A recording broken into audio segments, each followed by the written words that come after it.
morning, class. Good morning, teacher. Please stand for prayer. In the Father, the Son, and the Holy Spirit. Glory be to the Father, and the Son, and the Holy Spirit. As it was in the beginning, as now and ever shall be, world without end. And the Father, the Son, and the Holy Spirit. Amen. Please be seated. Today, we will have a new topic. But before we proceed to our new topic, I have here a table. All you need to do is to identify what is the base, rate, and percentage in the given equation. Is that clear, class? Yes, Yes.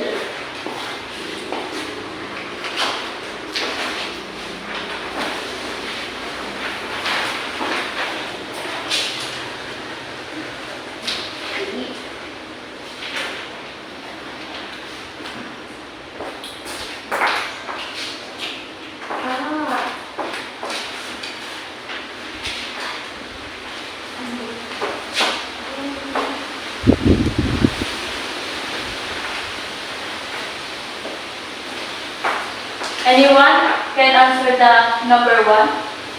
Angelica.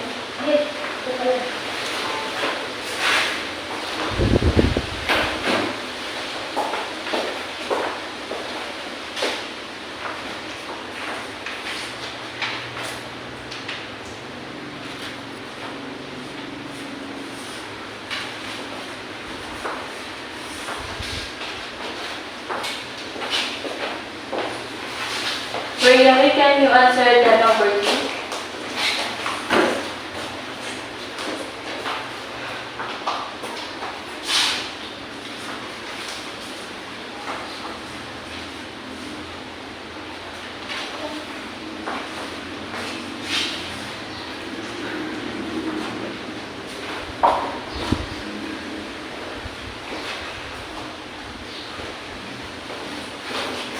Angelica, can you answer the number 2?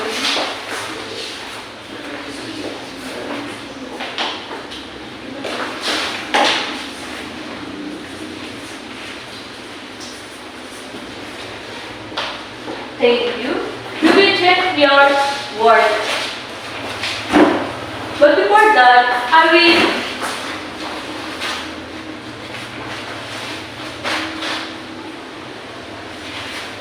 will show the meaning of the base, rate, and the percentage.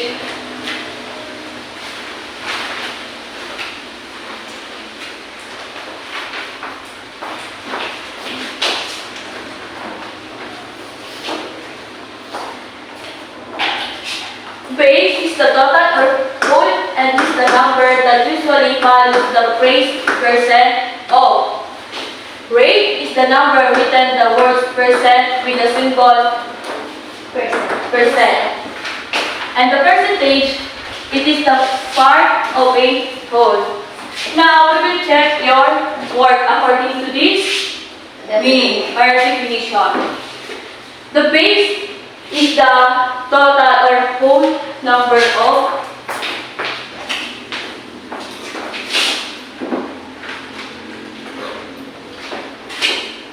this equation is 40% of 160 is 40. The definition of the base is follows the phrase percent of. So, Angelica's answer is correct because this is the word.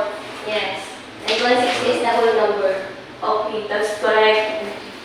And the rate is the number within the word percent with the symbol of percent. So this equation, the number of the symbol is 40%. And the percentage is 40%. That's correct. We will check the number 2, the answer of real mean.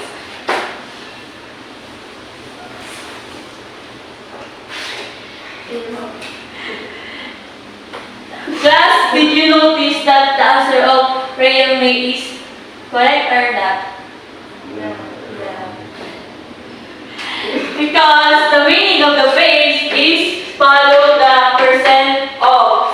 So, But 805 is also a whole number. going to distinguish that? But in the meaning of the base is The total. the total of whole and we follow the braces percent of. So our base in this equation is 800 Excellent teacher.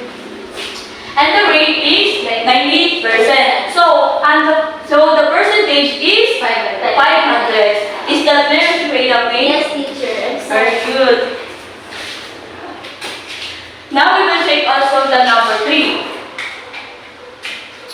Correct. The base is 70 and the percent is 60 and the percentage is 35. That's correct also. Now, our topic for today is solving non-routine and non-routine problems involving percentage.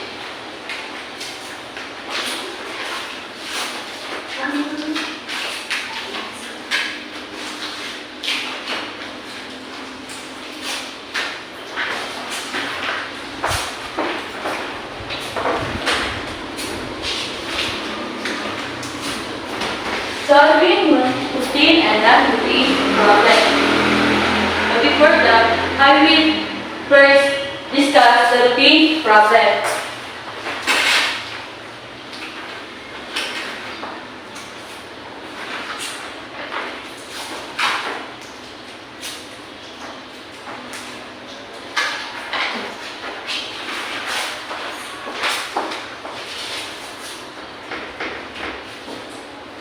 Routine problem is a real-life problem, involve one mathematical operation, basic skills and sequence steps, solving through storytelling and relate it to real-life situations. I have here a sample of problem non-routine, routine problem.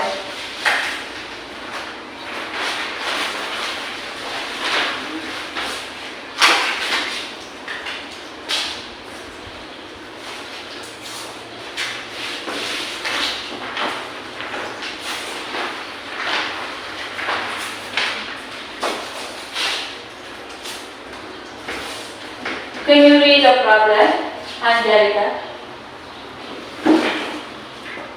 Rita sold 80% of watermelons in her store. If there were 115 watermelons in the store, how many watermelons did she sell? Thank you, Angelica. In this problem, we will solve it in 20% to decimal. There are 4 steps.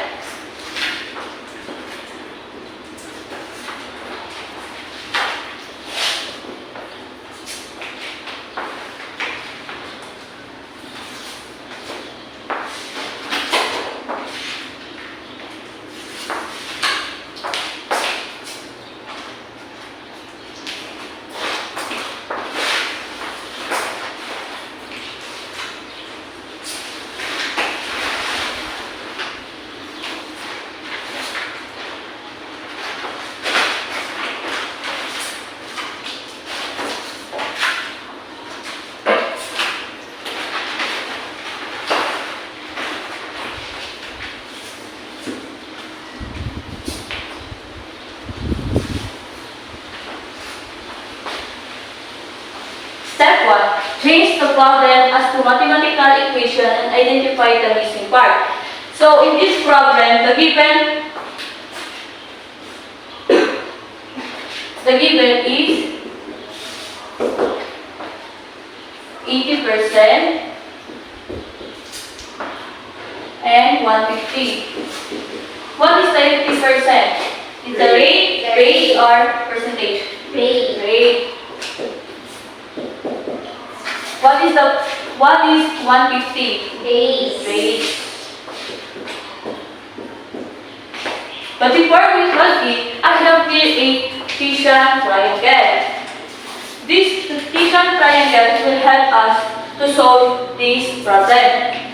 In this problem, the rate and the base are the given. So, the percentage is the missing part. Is that clear, class? Yes. So, the percentage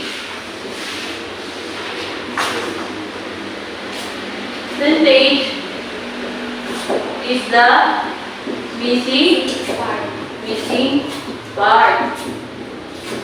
This is the step 1. So, we will proceed to step 2.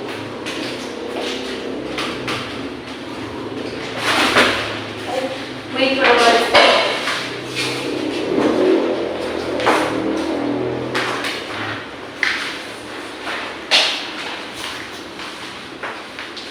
Now we will solve for the step 2.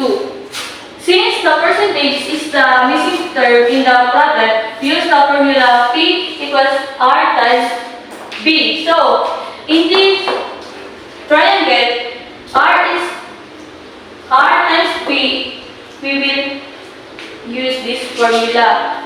The percentage is the missing part. P equals to R times B. So P equals to R is 80% and the base is 150. So we will proceed to step 3. Change the rate as to decimal by changing percent to decimal point and move it twice to the left. So, the rate, what is the rate in this problem? 80%. 80%.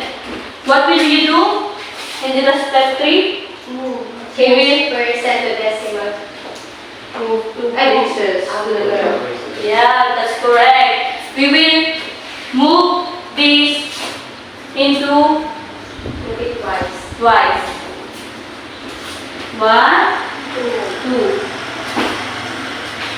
So we will get 0.80. So we will proceed to step 4. Step 4. Multiply the rate and base to find the percentage. So we will multiply the rate and base. We will use the rate 0.80. P equals to 0.80 times 150 equals to 120. 120.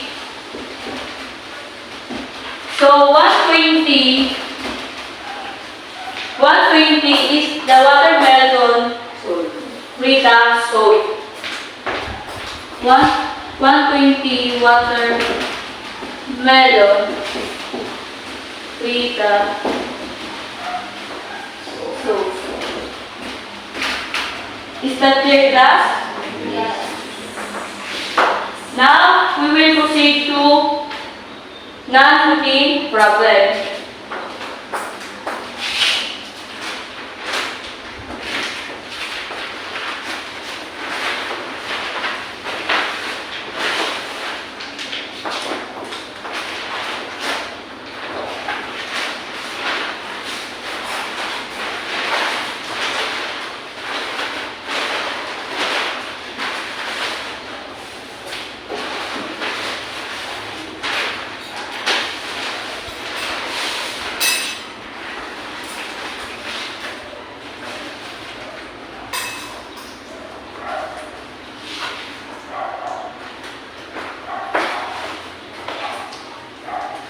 Non-routine problem is a complex problem, require more than one mathematical operations, using critical and creative thinking skills, various strategies and methods to solve it.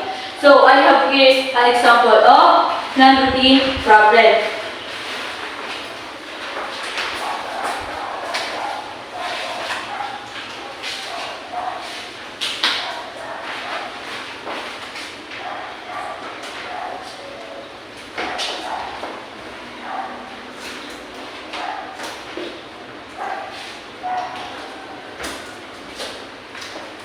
There are 40 students in a grade 5 class. If 90% are present on a particular day, how many students are present in the class? So, I have here a steps in solving non-routine problem.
So step 1 is change the problem as to mathematical equation and identify the missing part. So in this problem, the missing part is the percentage. The given is 40 students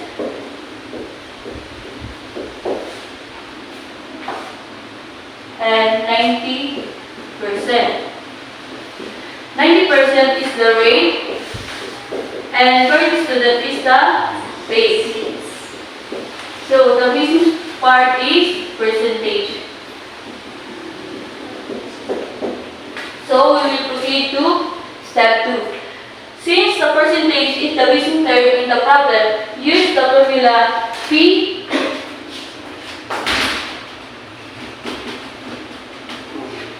equals to R times B. So we will P R is 90%, base is 40. So we will proceed to step 3. Change the rate as a fraction by changing percent to 100. Rate is 90. So we will change the fraction by changing percent to 100. We will get the TCF or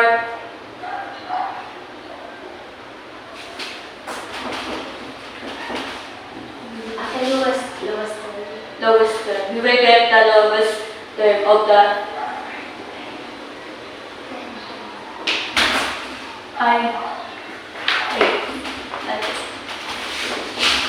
90 divided by 100, we will divide also into 10. 90 divided by 10 equals to 9. 10 divided by 100 divided by 10 equals to 10.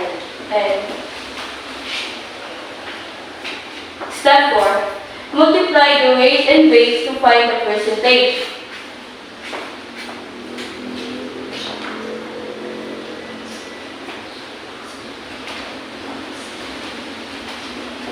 Rate is 9 divided by 10 equals to 9 divided by 10. 0.9. So the base is and the rate is 0.9 times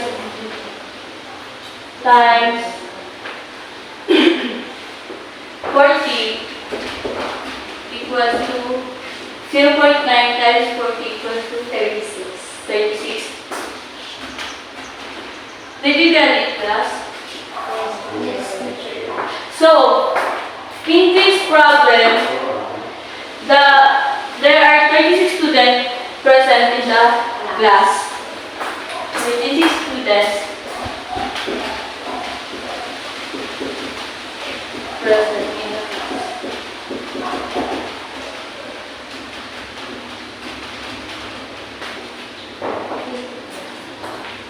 Do you have any question in that particular problem? Not sure. So we will proceed to our activity. The class will be divided into two. This is the group 1 and this is the group 2. Group 1 and the group 2. After that, you will work your work. I will give you 5 minutes to do the activity. Is that clear, class? Now you will start to do your activity.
Are you done answering your activity?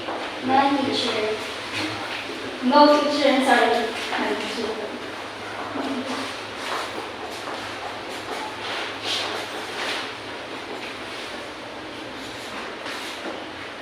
You have 3 minutes left.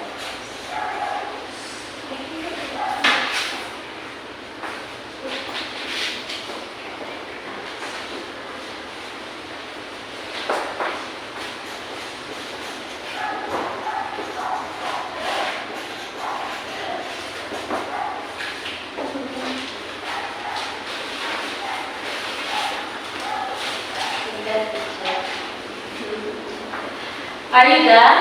Yes. Now place your work on the board.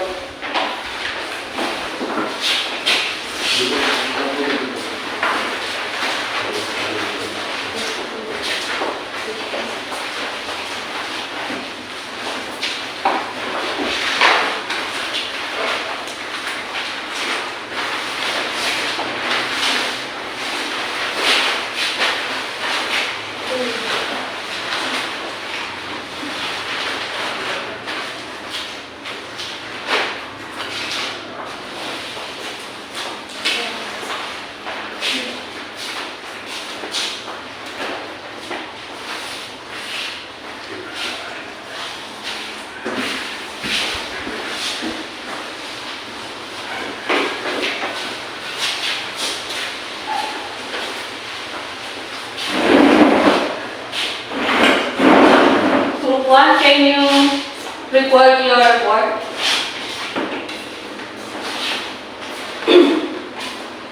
Problem. There are 40 pupils in a class. 75% of them are present. How many pupils are present? So they given the percentage is the missing part. The rate is 75%. We change to 75% to the decimal, which is 0.75. The base is 40. In solving the percentage, we use the formula R times B.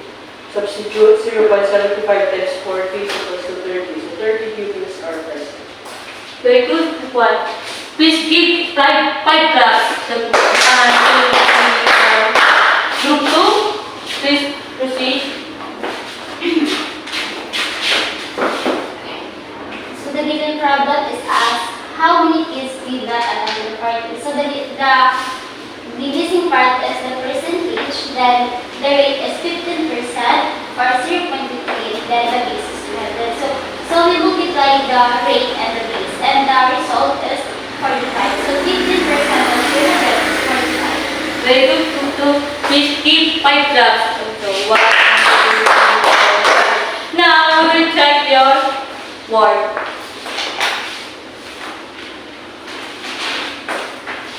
In this problem, the percentage is the missing part. Is that correct? Yes.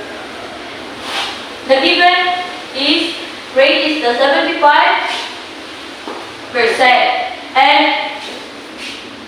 and we will change the 75% into decimal place. Base is equals to 40. So we will solve it into percentage equals to R times B, or rate times base equals to 7.75 times 40 equals to 30. Very good one. Now we check the work of group 2.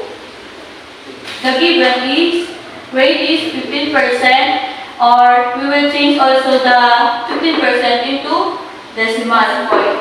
So base is 300, that's correct.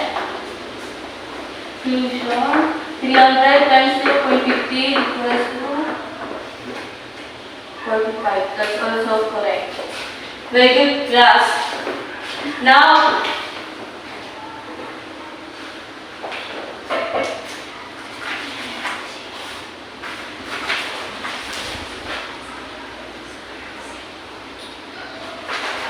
what we have discussed today? Yes, Rayami? We discussed about the solving routine and non-routine problems involving percentage. Very good, Rhea. What is the routine problem? The routine problem, teacher, I learned that routine problem has only one mathematical equation. Very good, Angelica. What is the non-routine problem? Yes, Franz? It involves more mathematical operation. Very good, Franz. Now we will have another activity. This activity is individual. I have here a worksheet. I will give you 5 minutes to finish this activity. I will read first the instruction. Identify the underlying given of rate, base, and percentage.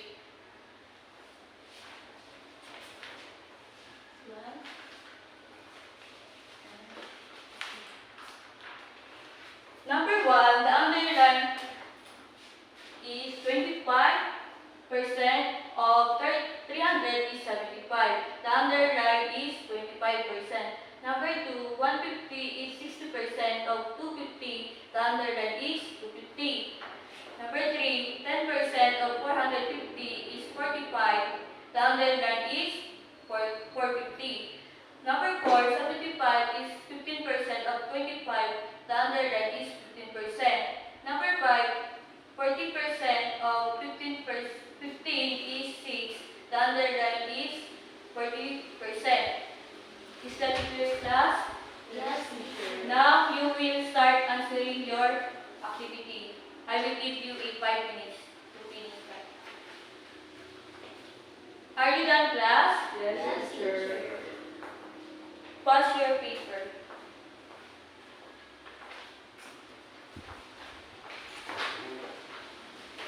Now get 1/4 sheet of paper. We will have a quiz.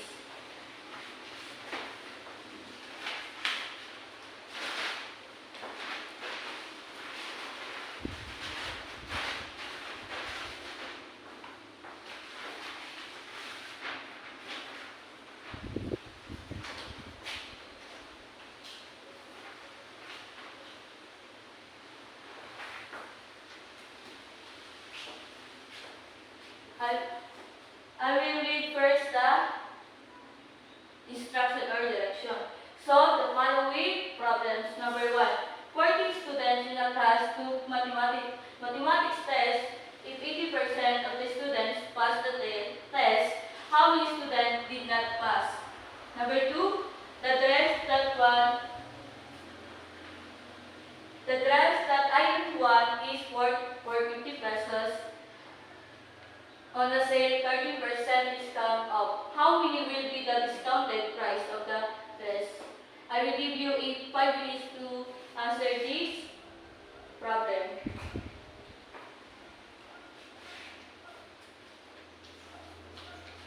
Last 3 please.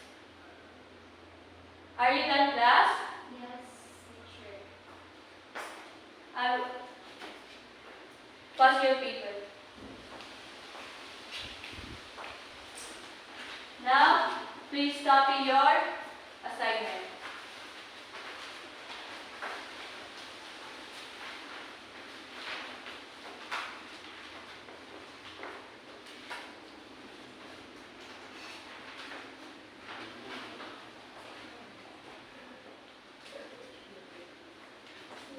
Your assignment is identify the weights and percentage in the following equation or statement.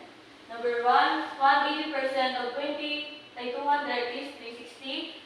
35% of 90 is 60.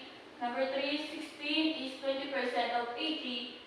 Number 4, 100 is 4% of 250. And number 5, 51 is 23% of 40. And B, study the next lesson, create problem involving percentage with reasonable answer. Are you done copying your assignment, class? Yes,